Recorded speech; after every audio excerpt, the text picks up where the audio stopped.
Wrestling has more than one royal family. You can't see me, my time is now. I hear voices in my head thinking.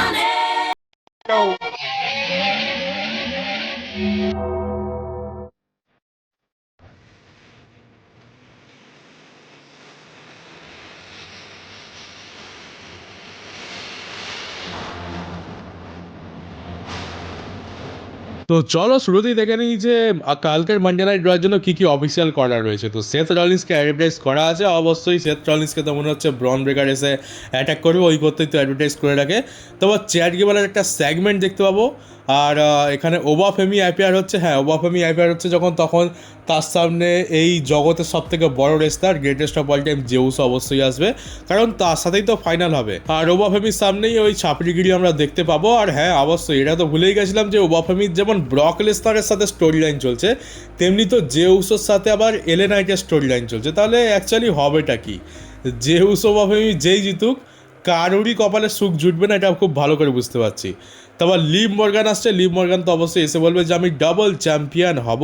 তারপর dragon লির সাথে Ethan পেজের match রয়েছে, the ভিশনের সাথে street প্রফিটসের match রয়েছে tag team চ্যাম্পিয়নশিপের জন্য। আর এদের মধ্যে যে কতবার ম্যাচটা হলো তার কোনো হিসাব নেই। তারপর বেলা টুইন্স নয়, ব্রি বেলা আর পেজকে দেখতে পাবো লাইরা ওয়ালকেরিয়ার সাথে আর বেলির সাথে ট্যাগ টিম চ্যাম্পিয়নশিপ ডিফেন্ড করবে তারা।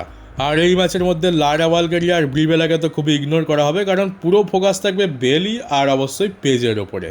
আর রোমানকে কোথাও অ্যাডভার্টাইজ করা নেই, তার মানে হচ্ছে যে রোমান জেন্স আসবে না, কারণ রোমান যদি আসে তাহলে সেটা ঢাকঢোল পিটিয়ে কম করে হলেও 2 সপ্তাহ আগে অ্যাডভার্টাইজ করে দেওয়া হয়। তো কালকে যা করবে জেকব ফাটু, জেউসো আর জিমিউসো, মানে ব্লাড লাইনকেই আমরা দেখতে পাবো, সেই একই পুরনো স্টোরি লাইন।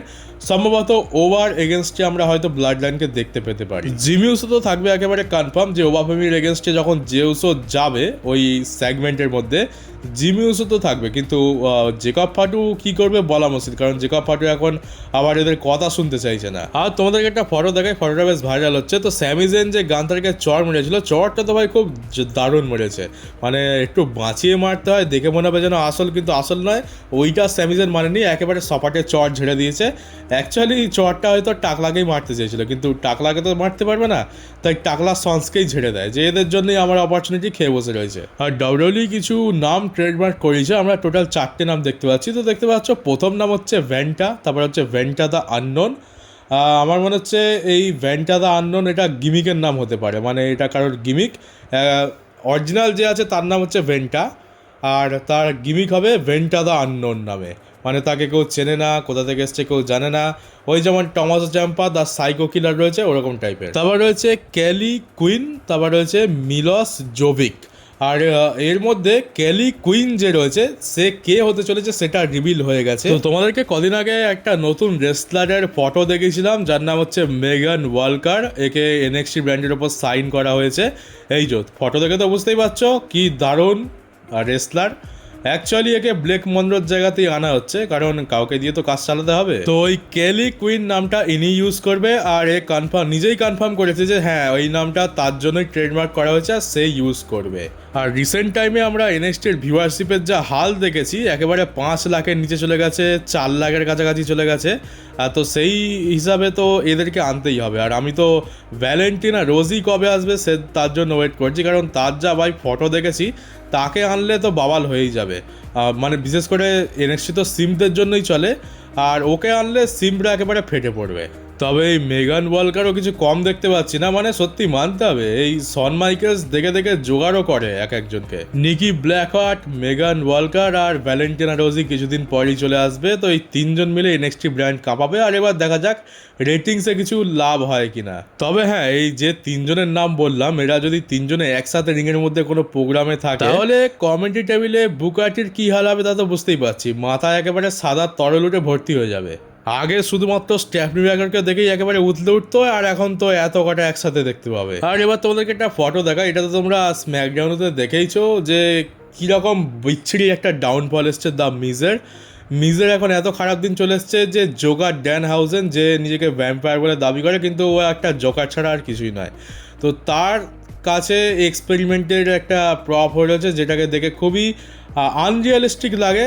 সত্যি মানে এটা কোনো লজিক আছে কি? কিছু কিছু জিনিস তো ভালোও লাগতো এক সময়, যে হ্যাঁ চলো ক্লোন বানাচ্ছ, এক্সপেরিমেন্ট করছো, কিন্তু এখন যতদিন যাচ্ছে না এই জিনিসগুলো একদম ইলজিক্যাল লাগছে। দেখে মনে হচ্ছে জোর জবরদস্তির একটা ফালতু কমেডি ক্রিয়েট করার চেষ্টা করা হচ্ছে, কিন্তু এটা এমন একটা কমেডি মুভি যেটা দেখে কারোর হাসি পাচ্ছে না।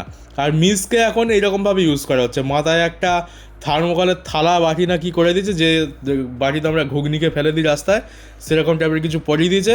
আর দেখাচ্ছে যে ড্যান হাউজেন তাদেরকে কন্ট্রোল করছে। আর কদিন আগেই দেখলাম যে ড্যান হাউজেন একটা পেশেন্টের বেডের ওপরে কাকে চাদর দিয়ে ঢাকা দিয়ে রেখেছে, কি এক্সপেরিমেন্ট করছে, নিকোলজিসকে বললো এটা পরে রিভিল করবো, সেইটারই বা কী হলো? এখানে ড্যান হাউজেনের কথা তো বাদ দাও, পাগল ছাগল মানুষ, আর এমনিতেও কদিনই বা চলবে। কিন্তু মিজের সত্যি যা ডাউনফল এসছে না, দেখে সত্যিই খুবই খারাপ লাগছে। এককালে মিজ কত এন্টারটেন করেছে আমাদেরকে, ওয়ার্ল্ড টাইটেল জিতেছে, আর বিশেষ করে তার আইসি টাইটেলের যে রেনগুলো, যে রাইভালরিগুলো আমরা দেখেছি, সেগুলো কেই বা ভুলতে পারে। যারা রোমান ফ্যান তারা তো আরও ভালো করে জানবে যে রোমানের সাথে কীরকম রাইভালরি চলেছিল এককালে মিজের আইসি টাইটেল নিয়ে। কিন্তু সেই মিজকে আজ কি জঘন্যভাবে ইউজ করা হচ্ছে।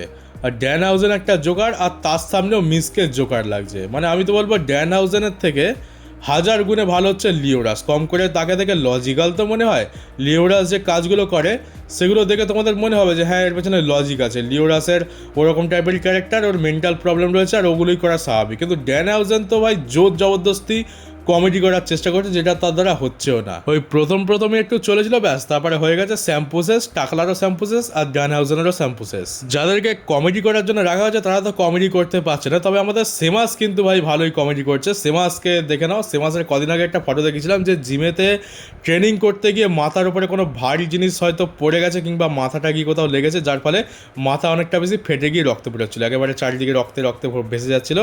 তো সেমাস এখন সেই জন্য একটু সেফটি নিয়ে নিয়েছে, এখন থেকে সে হেলমেট পরে জিম করছে। দেখতে পাচ্ছ এই যে সে ফটো পোস্ট করেছে, আবার টুইটও করেছে, দেখে বেশ ফানি লাগছে। আর যা দিনকাল পড়েছে এবার তো মনে হচ্ছে সেই লোহার বর্মগুলো হয় যেগুলো পরে আগে যুদ্ধ করতো, সেইগুলো পরে জিম করতে হবে। আর এরপর জিম থেকেই তোমাদের দ্য লেজেন্ড বিগ শোর একটা ফটো দেখায়। বিগ শোর এখন 54 বছর বয়স হয়ে গেছে, আর এই বয়সে এসে এরকম একটা বডি বানিয়েছে, সত্যিই প্রশংসার যোগ্য। কদিন আগেই দেখছিলাম যে একেবারে থলথলে ভুঁড়িওয়ালা, মানে নড়তে চড়তে পারছে না এরকম একটা বডি ছিল, কিন্তু এখন বেশ জ্যাক্ট হয়ে গেছে, মাসাজ দেখতে পাচ্ছি, আর এখন ওয়েট অনেকটা কম লাগছে বিগ শোর।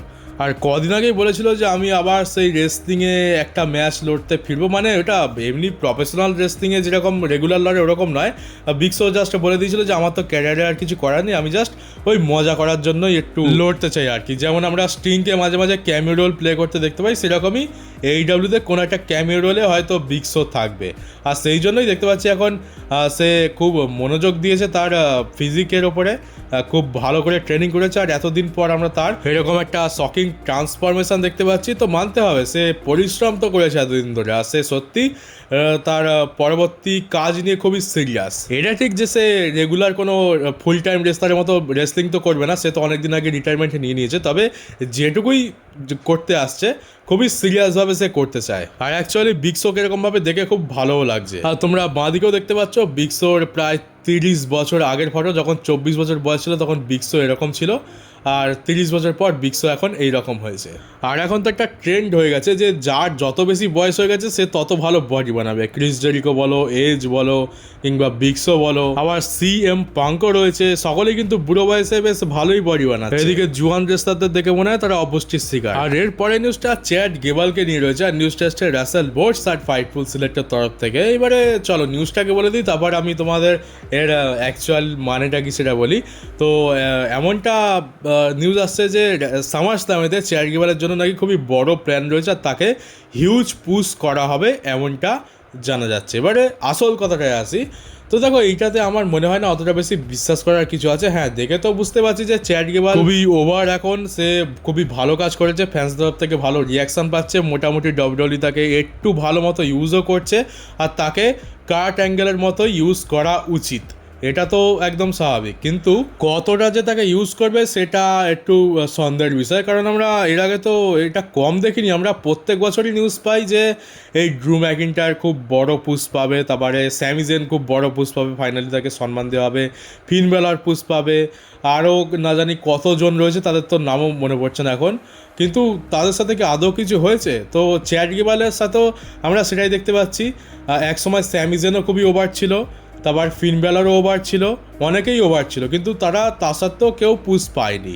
এখন চ্যাট গেবালও খুবই ওভার, একে খুবই সাপোর্ট করা হচ্ছে। LA নাইটকেও খুবই সাপোর্ট করেছে ফ্যান্সরা, এখনও করে যাচ্ছে, কিন্তু LA নাইটের হাল তো দেখেই নিয়েছো। আর এই যে নিউজ এসছে এবারে এইটা কতটা সত্যি সেটা তো আমরা সামার স্ল্যামেতে কিংবা যখন চ্যাট গেবাল অ্যাকচুয়ালি পুশ পেয়ে অনেক বড় স্টার হয়ে যাবে তখনই গিয়ে আমরা এটা বিশ্বাস করব কিংবা আমরা জানতে পারবো। তার আগে আমি বলবো কোনো আশা রাখার কোনো দরকার নেই, আমরা ইতিহাস খুব ভালো করে জানি যে কি হতে পারে আর কী করার এদের ইচ্ছা আছে। আর বেশিরভাগ তো এদের কি হয় যে টাকলা ভুলে যায় বলেই এদের পুশ একেবারে বন্ধ হয়ে যায়। ওই মাত্র 1 মাসের জন্য আমরা পুশ দেখতে পাই, আর তারপর টাকলা সব কিছু ভুলে যায়, আর তারপর ব্যাস যে জবার ছিল সে জবারই থেকে যায়, আর কোনো উন্নতি হয় না। আর ফ্যান্সরা যেমন আগে সাপোর্ট করেছিল তেমনি পরেও সাপোর্ট করতে থাকে, কিন্তু ফ্যান্সদের ইচ্ছার কোনো দামই দেওয়া হয় না। তো আমরা তো জাস্ট এটাই আশা করতে পারি যে চ্যাট গেবাল যেহেতু খুব ভালো মতো বিল্ড হয়ে গেছে, তো অন্তত তাকে তো ওয়েস্ট করো না, তাকে তো ভালোভাবে ইউজ করো। আর এইবার যারা তোমরা রোমানের ফ্যান্স রয়েছো কিংবা ব্লাড লাইনের ফ্যান্স রয়েছো তাদের জন্য একটা ভালো নিউজ আর খারাপ নিউজ দুটোই রয়েছে। তো আগে ভালো নিউজটা দিয়ে দিই। তো ডাব্লিউডাব্লিউর এখন কোনো রকমই প্ল্যান নেই ব্লাড লাইনের স্টোরিটাকে এন্ড করার কিংবা রোমানকে চ্যাম্পিয়নশিপ হারানোর। মানে রোমান রেন্স এখন লম্বা সময় চ্যাম্পিয়ন থাকবে, আর অবশ্যই ব্লাড লাইনের স্টোরিটা থাকবে। তো এটা অবশ্যই একটা গুড নিউজ সকলের জন্য, অন্তত দেখার মতো কিছু তো থাকবে। এবার ব্যাড নিউজটা দিই। ব্যাড নিউজটা হচ্ছে যে এটা কেন করা হচ্ছে। তোমরা সকলে জানো যে কেন করা হচ্ছে, কারণ রোমান চ্যাম্পিয়ন থাকবে তারপরেই তো ইনকামটা হবে। অন্য কাউকে তো চ্যাম্পিয়ন বানিয়ে ইনকাম হচ্ছে না। কোডিকে চ্যাম্পিয়ন বানিয়েছে, কিন্তু কোডি ভাই এত বেশি বোরিং স্টোরি লাইন দিচ্ছে, আর কোডির দোষ দিবা কি লাভ, টাকলাই তো স্টোরি লাইনটা দিচ্ছে। রোমানের স্টোরি লাইন আর কোডির স্টোরি লাইন দুটোই টাকলার হাত দিয়েই হচ্ছে, তো তাকে দিয়ে তো কাজ হচ্ছে না। এবারে একমাত্র রোমানই রয়েছে যাকে দিয়ে টাকা ইনকাম করানো সম্ভব, যেমন আমরা জন সিনার ক্ষেত্রে দেখতে পেয়েছিলাম প্রত্যেকটা পদে পদে তাকে দিয়ে ইনকাম করানো হচ্ছিল। ঠিক সেম জিনিস হচ্ছে রোমানের সাথে।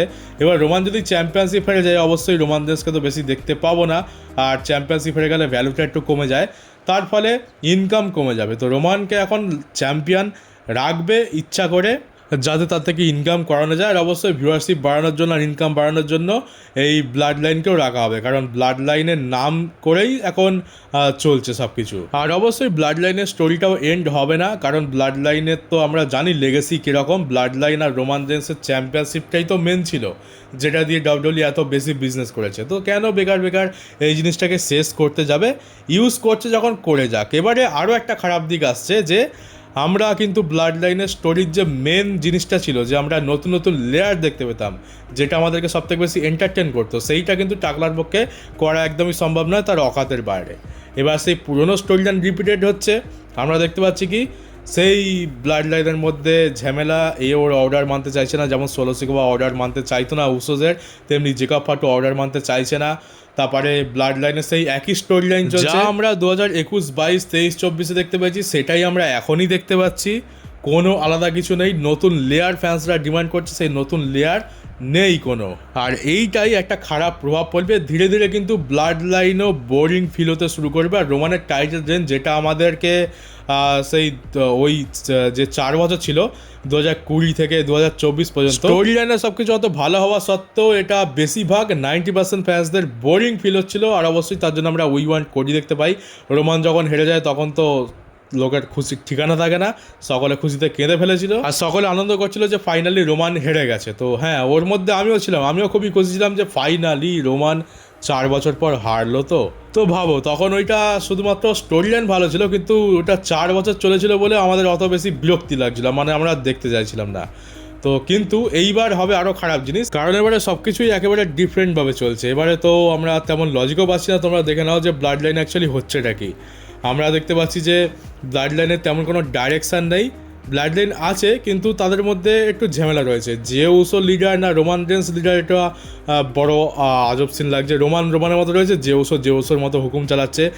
জেকব ফাটু যে উসোর কথা শুনছে না, সেটা নিয়ে সমস্যা। আবার এটা নিয়ে রোমানকে মীমাংসা করতে বললেও সেটা তেমন ইম্প্যাক্টফুল যেন হচ্ছে না। আগে যখন ব্লাড লাইনের মধ্যে কোনো ঝামেলা হতো তার জন্য স্পেশাল সেগমেন্ট হতো, আমরা ব্লাড লাইনের একটা ড্রামা দেখতে পেতাম। এটা যেমন কোনো সিরিয়াসভাবে নেওয়া হচ্ছে না। তার উপরে আমরা দেখতে পাচ্ছি যে জেকব ফাটু স্ম্যাকডাউনে যাচ্ছে আর সোলো সিকোভাকে আবার ব্লাড লাইনে ফিরে আসার জন্য বলছে। এবার রোমানকে তো আমরা এটা বলতে দেখিনি, কিংবা রোমান অত জোরও দিচ্ছে না এটার প্রতি। কিন্তু প্রত্যেক সপ্তাহে সেম জিনিস, জেকব ফাটু যাচ্ছে আর সোলোকে ব্লাড লাইনে ফিরিয়ে আনতে চাইছে। কিন্তু কেন, কি দরকার? সেইটা নিয়ে তো রয়্যাল এপিসোডে মেন ব্লাড লাইনের স্টোরিতে কিছু একটা দেখানো উচিত, কিন্তু সেরকম কিছু দেখানোই হচ্ছে না। অ্যাকচুয়ালি যে ব্লাড লাইন কী করতে চাইছে সেটাই আমরা বুঝতে পারছি না। আগের ব্লাড লাইনের গোল ক্লিয়ার ছিল, এই ব্লাড লাইনের কিন্তু কোনো গোলই নেই, আর এমনকি কিছু থাকলেও সেটা ক্লিয়ার নেই। যার ফলে হ্যাঁ, কিছু সময়ের জন্য আমাদের ভালো তো লেগেছিল, কিন্তু এইবার এটা বোরিং ফিল হতে স্টার্ট করেছে। মানে এখনই দেখো, আমি তো বলবো না যে এখনও সব কিছু শেষ হয়ে যায়নি, এখন যদি চায় তো এখন এটাকে রিকভার করে ভালো করে করতে পারে। কিন্তু সোশ্যাল মিডিয়া তো ফলো করি, সেখানে দেখেছি যে এই এখন যা চলছে এটা নিয়ে কিন্তু কারোর তেমন কোনো মাথা ব্যথা নেই, আর অনেকে তো ইলজিক্যাল আর বোরিং বলাও স্টার্ট করে দিয়েছে। তো হতে পারে যে এইটা এখন শুনে তো তোমাদের খুব ভালো লাগছে যে হ্যাঁ, ব্লাড লাইন ভাঙছে না, তা রোমানো চ্যাম্পিয়নশিপ হারছে না। আর আমি তো বলবো এখন হারা উচিতও নয়, কারণ এছাড়া অন্য কেউ তো দেখতে পাচ্ছি না যে এই চ্যাম্পিয়নশিপটা নিয়ে ভালো কিছু কাজ করতে পারে। একমাত্র রোমান রেন্স রয়েছে, যে আগে ভালো কাজ করেছিল, তাই তাকে ভরসা করে দেওয়া যেতে পারে। কিন্তু যদি এমনই চলতে থাকে, কিছুদিন পর গিয়ে এটা এত অতিরিক্ত বোরিং হয়ে যাবে আর এত অসহ্য হয়ে যাবে যে ফ্যান্সরা লাস্টে এটা থেকেও মুখ ফিরিয়ে নেবে। আর তখন না তো রোমানের টাইটেল রেন ভালো লাগবে, আর না তো এই ব্লাড লাইনের স্টোরি লাইন ভালো লাগবে। অবশ্যই একটা মানুষ চ্যাম্পিয়নশিপকে বড় বানায়, কিন্তু সেটা তখন হতে পারে যখন ক্রিয়েটিভ কন্ট্রোলসও তার হাতে থাকে আর সে সত্যিই কিছু একটা ইম্প্যাক্ট ফেলে। কিন্তু এখানে সিচুয়েশান পুরোপুরি আলাদা। তোমাদেরকে এটা বুঝে চলতে হবে যে তোমরা 4 বছর যে ব্লাড লাইনের স্টোরি লাইন দেখেছো, এইটা কিন্তু সেই জিনিস নয়। তখন ডিফারেন্ট সিনারিও ছিল, আর এখন ডিফারেন্ট সিনারিও আমরা দেখতে পাচ্ছি। আর সেই জন্য আমরা কিন্তু বেশ পার্থক্য নোটিস করছি, আর এখন থেকেই প্রবলেম শুরু হয়ে গেছে। আর যেখানে 2.5 বছরে এত কিছু থাকা সত্ত্বেও একটাও জিনিস যে ভালো করতে পারেনি, সে এই জিনিসটাকে কি করে ঠিকঠাকভাবে চালাবে তার আমরা কি করে ভরসা করতে পারি। আবার যেখানে সে শুরুতেই হোঁচট খাচ্ছে, সেখানে বাকি পথটা কিভাবে চলবে? তো বুঝতেই পারছো আপাতত সিচুয়েশান। মানে আমি তো ব্যাড নিউজ দিয়ে দিয়ে আমি নিজেই বিরক্ত হয়ে গেছি। মানে যদি কোনো ভালো নিউজ আমি পেয়েও থাকি, আর যদি সেটা দিয়েও দিই, সেই ভালো নিউজটার পেছন আরও এক গাদা ব্যাড নিউজ চলে আসে। আর ডাউডলি এখন এমন একটা টাইম পিরিয়ডের মধ্যে দিয়ে যাচ্ছে এই শেষ 2.5 বছর ধরে, যে কোনো কিছু ভালো হওয়ার জো নেই। আর যেটা ভালো হচ্ছে সেটা অ্যাকচুয়ালি ভালো নয়, সেটা পরে গিয়ে খারাপই বেরোবে। আর তো চলো, আজকের ভিডিওটা এখানে শেষ করি। কেমন লাগলো অবশ্যই কমেন্ট বক্সে জানিও। যারা নতুন তারা চ্যানেলটাকে সাবস্ক্রাইব করে নোটিফিকেশন বেলটি অন করে দাও, পারলে ভিডিওটাকে একটু শেয়ারও করে দিও। তো চলো, দেখা হচ্ছে পরবর্তী একটা নিউজ ভিডিওতে।